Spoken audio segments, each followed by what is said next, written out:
ఆర్హి ఓం నమ శివాయ్. ఓం నమ శివాయ్. శ్రీ భద్రకాళీ సమేత వీరభద్రస్వామినే నమో నమః. మాతృపితృభ్యో నమ. ఆచార్య అతిథిభ్యో నమ. శ్రీ లలితా త్రిపుర భట్టారికాయై నమో నమః. దివ్యాత్మ స్వరూపులారా, మేము మా ఛానల్లో చెప్పే ప్రతి మంత్రానికి మరల మీ ఆవశ్యకతను అనుసరించి యజ్ఞములు యాగాదులు నిర్వహిస్తున్నాం. ఆసక్తి ఉన్నవారు లేక అవకాశం ఉన్నవారు మా వాట్సాప్ నెంబర్ ని సంప్రదించగలరు. శివశక్తి స్వరూపులారా, రాజమండ్రి నుండి ఒక సాధకులు చాలా ఉత్కృష్టమైన సాధనలు చేసేవారు ఒక సాధన అడిగారు. అయితే వారికి ఎటువంటి సందేహం వచ్చినా నన్నే ఫోన్ చేసి అడుగుతుంటారు. కాబట్టి నేను తెలియని విద్యలు కూడా చెప్పాలి. ఈ నటిభూతిని అన్నది భూతోచ్చాటన విద్యలందు మనకు దర్శనం అవుతూ ఉంటుంది. శ్రీ విద్యలో ఇవన్నీ సర్వసాధారణమైన విషయం. భూతములకు ఏదైతే ఆహార నియమములను వసగుతూ భూతములకు నియంత్రణ చేస్తూ ఆహారం అందిస్తూ ఆహార స్వీకరణ చేసే దేవతనే భూతిని అంటారు. ఈమె భూతోచ్చాటన విద్యలందు మనకు ఎక్కువగా కనిపిస్తూ ఉంటుంది. ఈమె నవవర్ణములతో 9 రూపములతో మనకు దర్శనమిస్తుంది. 8 వైపులు 8 దిశలయందు ఆమె మనకు ప్రకటితమై ఉంటుంది. పశ్చిమాన నటిభూతిని, తూర్పున సింధూరిని భూతిని మనకు దర్శనమిస్తూ ఉంటాయి. ఇది ఒక పెద్ద సబ్జెక్ట్. ఎలాగైతే భైరవుడి యొక్క సిద్ధాంతము వేరుగా ఉంటుంది. చూడండి, మనం హైందవ సనాతన ధర్మంలో ఉన్నాం. అన్నిటినీ కలిపి చట్నీలా ఒకే దానిలో కలిపేస్తున్నాం. గాని విభజించబడి ఉన్నాయి. విద్యలన్నవి విభజించబడి ఉన్నాయి. ఎలా అంటే ఒక కాలేజీలో ఒకరు బిఎస్సి సైన్స్ చదువుతున్నారు, ఒకరు బికామ్ అంటే కామర్స్ చదువుతున్నారు, ఒకరు బిఏ బ్యాచిలర్ ఆఫ్ ఆర్ట్స్ చదువుతున్నారు. అందరూ వెళ్ళేది ఒకే కాలేజీ ద్వారంలో దూరేటప్పుడు కూడా వారి యొక్క రూములు, వారి యొక్క సబ్జెక్టులు, వారి యొక్క టీచర్లు అందరూ వేరువేరుగా ఉంటారు. దానిలో కూడా బిఎస్సి లో ఎంపీసీ బైపీసీ ఇలా వేరువేరుగా ఉంటాయి. అయినంత మాత్రం కాలేజీలో చదువుకున్న వాళ్ళందరూ ఒకే స్టూడెంట్లు కారు. మనం ఇంతకు ముందు చాలా సార్లు చెప్పి ఉన్నాం, హైందవ సనాతన ధర్మం అంటే ఒక ఎడ్యుకేషన్ సిస్టమ్.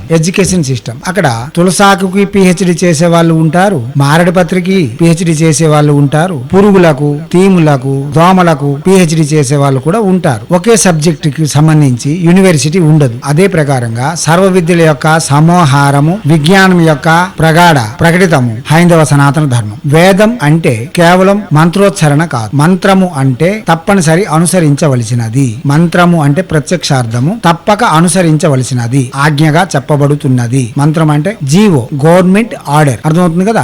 మన ఈ తంత్ర మంత్ర ఇవన్నీ చెబుతూ ఉంటారు. గాని మంత్రము అంటే దేవతను సైతం ఆధీనంలో ఉంచగల శక్తి ఉండేది మంత్రం. అంటే ఇంతకు ముందు ఒక జీవోలో, ఈ నెంబర్ గల జీవోలో ఈ సెక్షన్ కి ఇలా చేయాలి అని చేయబడ్డది. చట్టసభలో అది అంగీకరించబడ్డది అన్నప్పుడు ఆ ఆఫీసరు దానికి అనుగుణంగా తప్పనిసరి చేయాలి. అదే ప్రకారంగా మంత్రము, ఈ మంత్రం ఒక ఋషి చేయబడ్డది. అతను ఒక పిహెచ్డి స్టూడెంట్, అతను ఒక పిహెచ్డి చేసి ఉన్నారు, దాని మీద రీసెర్చ్ చేసి ఉన్నారు. అది అక్కడ జరిగింది. కాబట్టి ఉన్నవారికి కూడా జరగాలి అంటే మంత్రోచ్చారణ చేస్తారు, మంత్రముగా దానిని మారుస్తారు. మంత్రముగా ఎందుకు మారుస్తున్నారు అంటే అది ఒక జీవోగా పరిగణిల్లుతూ ఉంటుంది. దాని వలన ఆ దేవత తప్పనిసరి ఆ పని చేస్తూ ఉంటుంది. దీనిని అర్థం చేసుకోవడం వలన మనం సాధనలో అంటే ఏమిటో తెలుసుకోగలం. ఇది సాధనలో ప్రాథమికం. అయితే భూతిని విద్యలో ప్రకటితమై ఉండే దేవత పశ్చిమము, నైరుతి, దక్షిణ దిశలయందు ఉండు భూతిని దేవత క్రూరమైనది, సదా పంచమకారములతో నిండి ఉంటుంది. ఆ సాధనలన్నీ పంచమకారాలతో చేయాలి. మరియు తూర్పు, ఈశాన్యము, ఉత్తరము ఈ 3 వైపులుండే భూతినిలు సౌమ్యశక్తిదాయి భూతోచ్చాటన విద్యలందు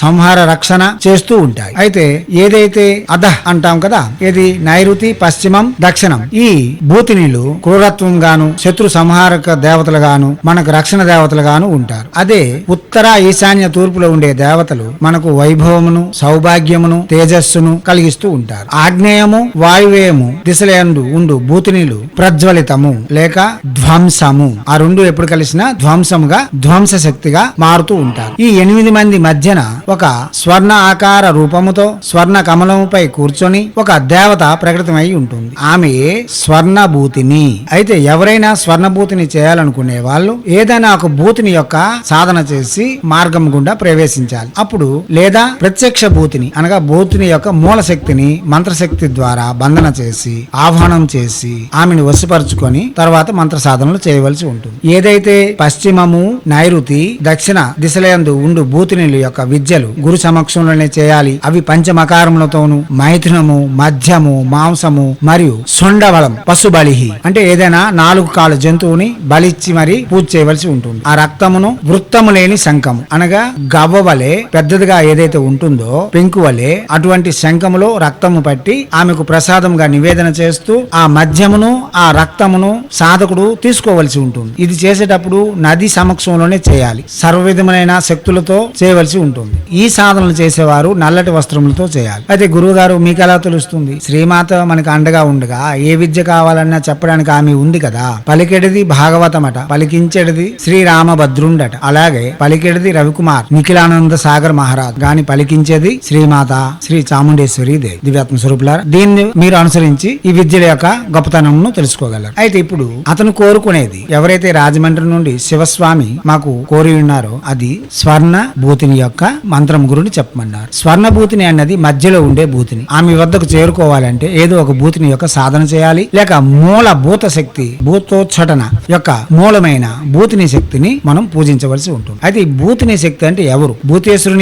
భూతేశ్వరి యొక్క సమ్మీలీకృత అనగా లైంగిక సంపర్కంలో వస్తున్న నీడ. ఆ నీడ శక్తి మనకు భూతిని శక్తిగా ప్రకటితమై ఉంటుంది. ఒక శివుని యొక్క నీడే 11 రూపములుగా మారి ఏకాదశ రుద్రులై ప్రపంచాన్ని శిక్షిస్తూ రక్షణ కల్పిస్తుండేటప్పుడు శివపార్వతుల యొక్క సంగమం అనగా భూతేశ్వరి యొక్క సంయోగ స్థితి యొక్క నీడ యొక్క శక్తి ఎంత ఉంటుందో అనేది మనం వివరించడానికి అలవి కాదు. అటువంటి భూతిని శక్తిని కామ ప్రేరిత శక్తిగానే శాస్త్రములు వర్ణిస్తూ ఉన్నాయి. ఎందుకనగా అక్కడ జరుగుతున్నది కామ కలాపం, దాని యొక్క ప్రతిబింబమే భూతిని శక్తి. అర్థమైంది కదా. ఇక భూతిని శక్తి గురించి తెలుసుకోవాలనుకునే వాళ్ళు మాతో ప్రత్యక్షంగా సంప్రదించండి. ఎందుకంటే ప్రసంగం చాలా పెద్దదిగా మారిపోతుంది. ఈ భూతిని శక్తి బ్రాహ్మణ విధవ స్త్రీ వలె బుర్రను తన చీరతో కప్పుకొని ఏక వస్త్రధారే ఉంటుంది. అనగా ఒకే చీరను కట్టుకొని అదే చీరను బుర్ర వరకు కప్పుకొని ఉంటుంది. చేతులు వేళ్లు చాలా పొడవుగా ఉండి, నోరు చాలా విశాలంగా ఉండి, కళ్ళు తెల్లగా ఉండి మనకు దర్శనమిస్తుంది. ఈమె భూతిని యొక్క మూల శక్తి, స్వర్ణ శక్తి. ఏదైతే స్వర్ణ భూతిని ఆమె లక్ష్మీదేవి యొక్క ప్రతిరూపంగా దర్శనమిస్తున్నప్పటికీ పొడవైన చేతులతో పొడవైన కాళ్లతో కొంచెం భయంకరంగానే కనిపిస్తుంది. కళ్ళ కూడా కోడిగుడ్ల వలె ఎవరికైనా శాఖలు ఇటుపక్క ఉంటాయి. అంటే చూడండి, మనం ఇలా ఉన్నాము అంటే అడ్డంగా ఉంటుంది మన కళ్ళు. కానీ భూతిని శక్తికి నిడువుగా పొడవుగా ఉంటుంది. ఎలాగైతే శివుని యొక్క త్రినేత్రము నిడువుగా ఉంటుందో ఈ భూతిని శక్తికి కూడా 2 కళ్ళు కూడా నిడువుగా ఉంటాయి. మనం ధ్యానం చేసినంత మాత్రమున శూర్పణఖ అనగా చూదైన ముక్కుతో, విశాలమైన నోరుతో అంటే పొడవాటి నోరుతో, పొడవాటి కళ్ళతో, వెడల్పైన నుసుటితో, సన్నము ముఖము కప్పుకొని పొడవైన చేతులతో, చేతికి ఒక గాజు మాత్రమే ధరించి మనకు దర్శనమిస్తుంది భూతిని శక్తి. ఆమెను శాంతపరిచి మనం స్వర్ణ భూతినిగా మార్చుకొని మనం ఈ సాధన చేయగలిగితే ఆమెకు ఏమి చెప్పితే ఆమె చేస్తుంది. ఈ భూతిని శక్తి యొక్క సాధనలో అగ్రిమెంట్స్ అండ్ సెటిల్మెంట్స్ ఉంటాయి. అంటే ఆమె యొక్క ప్రసన్నత చేకూర్చుకున్న సాధకుడు నాకు రోజుకు 12 కేజీలు బంగారం కావాలి అంటే ఆమె తెచ్చి ఇస్తుంది. ఈసము అంటే కేజీన్నర,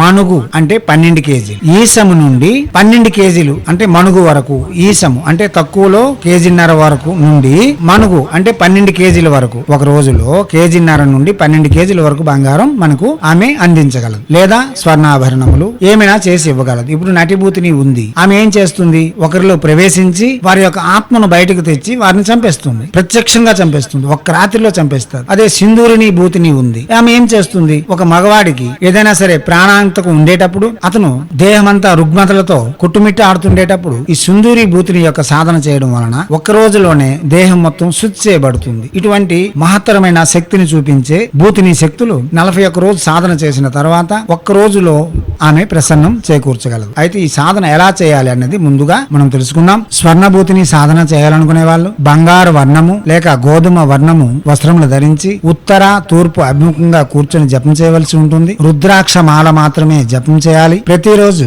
తొలి సంధ్య మరుసంధ్య ఆమెను యథాశక్తి పూజిస్తూ ముందు భూతేశ్వరుని యొక్క మందిరమునకు దర్శనం చేసి 108 సార్లు భూతేశ్వరుని యొక్క మంత్రముతో మనం ఇంతకు ముందు ప్రసంగం చేసి ఉన్నాం. ఆ మంత్రముతో 108 సార్లు జపం చేసి ప్రదక్షిణ చేసి అక్కడ అనుమతి పొంది ఇంద్రుని యొక్క కోవిలకు వెళ్లి, ఎక్కడైనా సరే ఇంద్రుడు ఉంటే ఇంద్రుని యొక్క కోవిలు ఉంటే ఆ కోవిలికి వెళ్లి కరవేర పుష్పములు అనగా గన్నేరు పూలతో పూజించి ఇంద్రుని యొక్క అనుగ్రహం పొంది తర్వాత ఇంటికి వచ్చి సాధన చేయాలి. ఒకవేళ ఈ సాధన రత్నశ్రీ పరివారమునకు మాత్రమే ఇంట్లో చేసే వెసులుబాటు ఉంటుంది, ఇతరులకు ఈ వెసులుబాటు ఉండదు. కాగా ఇటువంటి ఆజ్ఞ ఇవ్వగలరు కేవలం రత్నశ్రీ గురువులు మాత్రమే. ఇతర ఏ గురువులు కూడా మీకు ఈ సాధన ఇంట్లో చేయడానికి నిరాకరిస్తారు. ఇంట్లో ముందు ఉండవలసినవి ఏమిటి అంటే లక్ష్మీదేవి పటము, శివుని యొక్క స్ఫటికలింగము, దుర్గాదేవి యొక్క పటము, లలితాదేవి యొక్క పటము ఇవి తప్పనిసరి ఉంచుకోవాలి. ఇంద్రుడు అష్టదిక్పాలకుల యొక్క పటములు ఉంచి భావించి వాటిని ముందుగా పూజించి యథాశక్తిగా మనం కులదేవతారాధన ఇష్టదేవతారాధన పూర్తి చేసుకున్న తర్వాత ఇవి చేయాలి. శివునికి భూతేశ్వర రూపంలో అభిషేకం చేస్తూ తర్వాత ఇంద్రునికి కరవేర పుష్పములతో ఇంట్లోనే పూజించి ఇప్పుడు మేము చెప్పబోయే మంత్రమును పీఠమును అమర్చి 8 దిశలయందు ఈ మంత్రముతో ఒక్కొక్కసారి మంత్రము చెప్పి దిగ్బంధన చేసి మధ్యలో ఉండే స్వర్ణ భూతిని దేవతకు ఆహ్వానం చెప్పి ఇప్పుడు చెప్పబోయే పెద్ద మంత్రమును 108 సార్లు జపించిన తర్వాత అగచ్చ మంత్రమును 8 మాలలు జపం చేయాలి. ఈ పూజ జరుగుతున్నంతసేపు దక్షిణ వైపు నువ్వుల నూనెతో దీపము, పశ్చిమ వైపు ఆవ నూనెతో దీపము, ఉత్తర వైపు విప్ప నూనెతో దీపము, తూర్పు వైపు కొబ్బరి నూనెతో దీపము, ఈశాన్యమున నేయితో దీపము, ఈ 5 దీపములు వెలుగుతూ ఉండాలి. జ్ఞాపకం ఉంది కదా.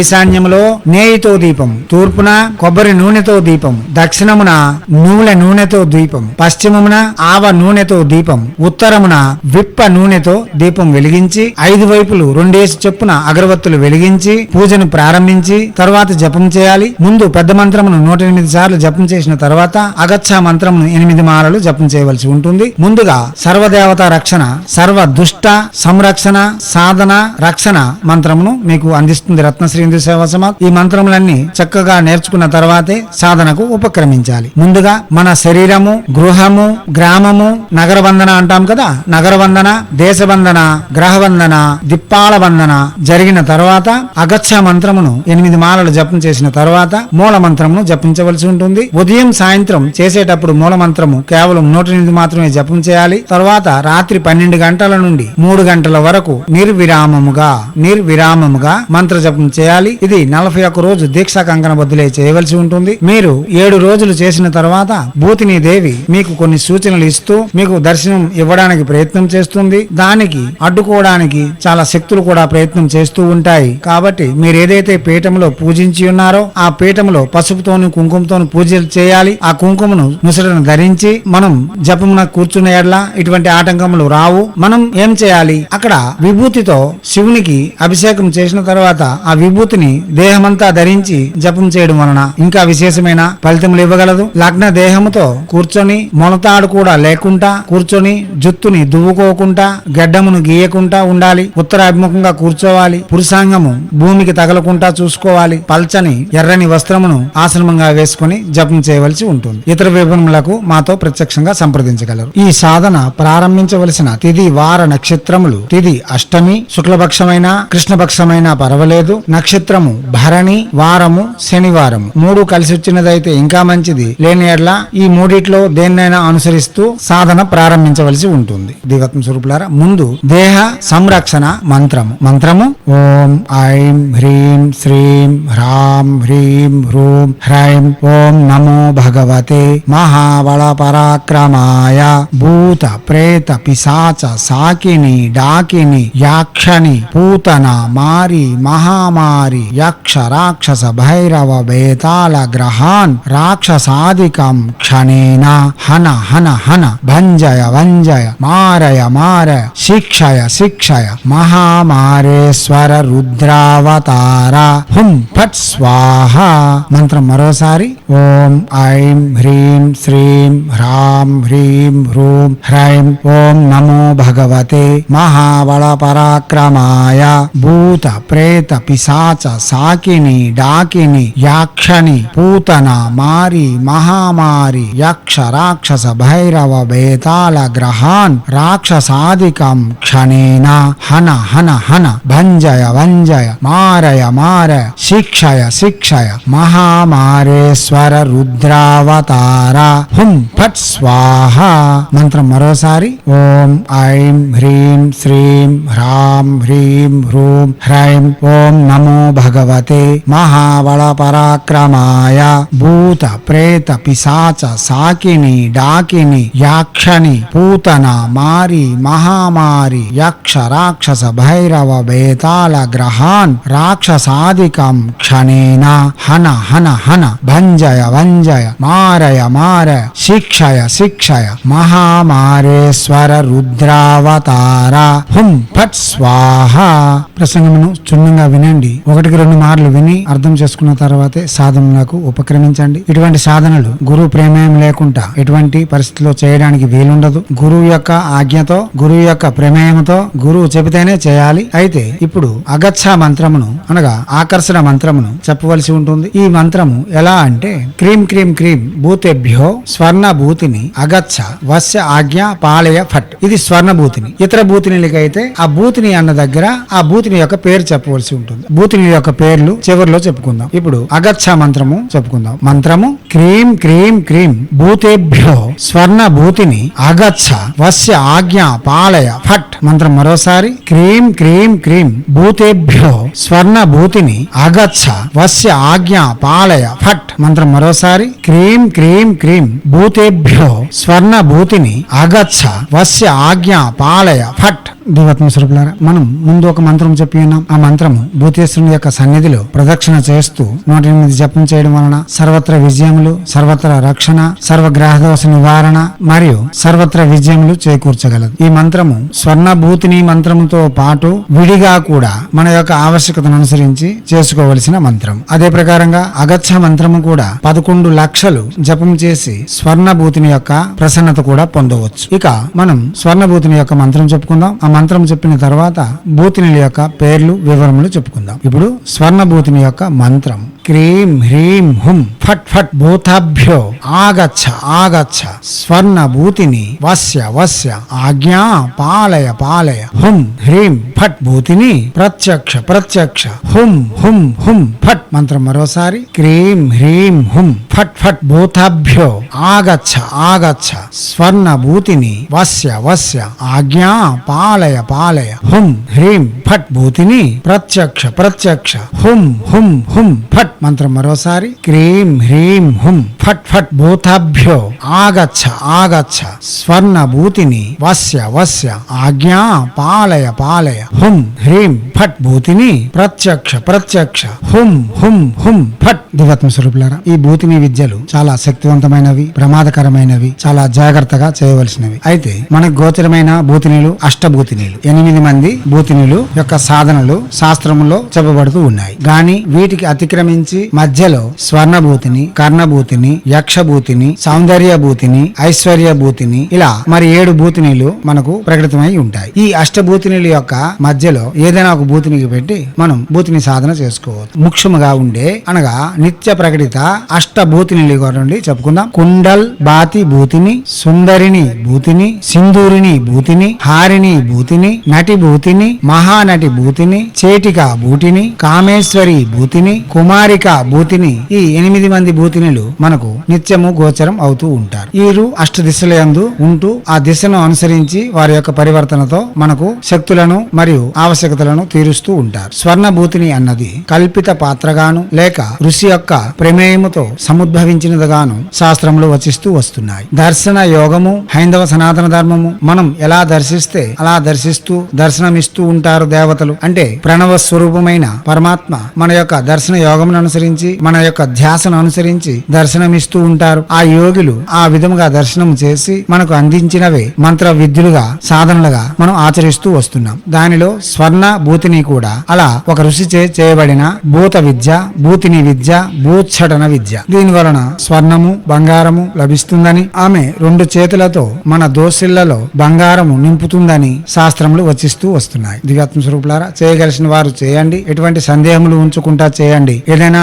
సందేహములు ఉంటే మాతో ప్రత్యక్షంగా కలిసి మాట్లాడి మీ సందేహములు నివృత్తి చేసుకోవలసి ఉంటుంది. ఈ సాధన విషయంలో ఎటువంటి తొందరపాటు నిర్ణయములు తీసుకోవద్దు. అలా అని వాట్సాప్ ద్వారా, ఫోన్ ద్వారా ఈ సాధనల గురించి చెప్పబడవు. యక్షిని, యోగిని, భూతోచ్చటన లేక భూత విద్యలు చేయువారు ఈ సాధనలు అతి సునాయాసంగా చేయగలరు. ఎటువంటి సాధనల యందు అవగాహన లేనివారు, ఏ దేవత యొక్క ప్రమేయం లేనివారు, ఏ దేవత యొక్క ఉపాసకులు కానివారు అనగా ప్రత్యేకించి ఒక దేవత యొక్క ఉపాసన చేయని వారు ఇటువంటి ఉపాసనలు చేయడం అన్నది నేల విడిచి చాము చేయడం అవుతుంది. ఈ విద్య వరకు వచ్చారు అంటే వారికి తప్పనిసరి పారంపర్య గురువులు ఉండాలి. విద్య యొక్క గురువులు పనికిరారు. దీన్ని మీరు బాగా గమనించాలి. మంత్రం చెప్పే ప్రతి వాళ్ళు గురువులే. వారికి తలా తోక ఉండదు. వారందరూ గురువులు కారు. పారంపర్య గురువులు అనగా సాగర సాంప్రదాయమా, భారతీయ సాంప్రదాయమా, గిరి సాంప్రదాయమా, తీర్థ సాంప్రదాయమా, ఇటువంటి సాంప్రదాయంలో ఉండే గురువులు మాత్రమే ఇటువంటి మంత్రములకు అర్హులు. అంటే మంత్రం ఇచ్చేందుకు అర్హులు. ఏ పారంపర్యంలో లేని గురువులు ఇటువంటి మంత్రములు ఇవ్వరాదు. ఒకవేళ ఇస్తే ఆ శిష్యునికి ఏదైనా సరే జరగరానిది జరిగితే దానికి బాధ్యత వహిస్తూ గురువు కూడా జన్మలు ఉండవు, భూత జన్మలు ఎత్తవలసి వస్తుందని శాస్త్రవచనం. దివాత్మ స్వరూపులారా, చేయండి. చేసి తగు ఫలితములను పొంది మనస్కామ్యములను తీర్చుకొని మనో వికాసముతో ధైర్యవంతమైన సాహసవంతమైన జీవితం గడుపుతూ హైందవ సనాతన విద్యలు ప్రపంచానికి వెలుగెత్తి చాటేందుకు మనవంతుగా కృషి చేస్తూ భారతీయ సంస్కృతి సాంప్రదాయాలు కాపాడుతూ హైందవ సనాతన ధర్మ ఋషులు మనకు అందించిన విద్యలు సద్వినియోగపరచుకోవడంతో పాటు 10 మందికి అందించడంలో కూడా తోడ్పడాలని కోరుతూ ఎప్పుడూ మీ సేవలో రత్నశ్రీ హిందూ సేవ సమాజ్ ఆచార్య భీమసింగ్ రవికుమార్ ఆఫ్ నిఖిలానంద సాగర్ మహారాజ్.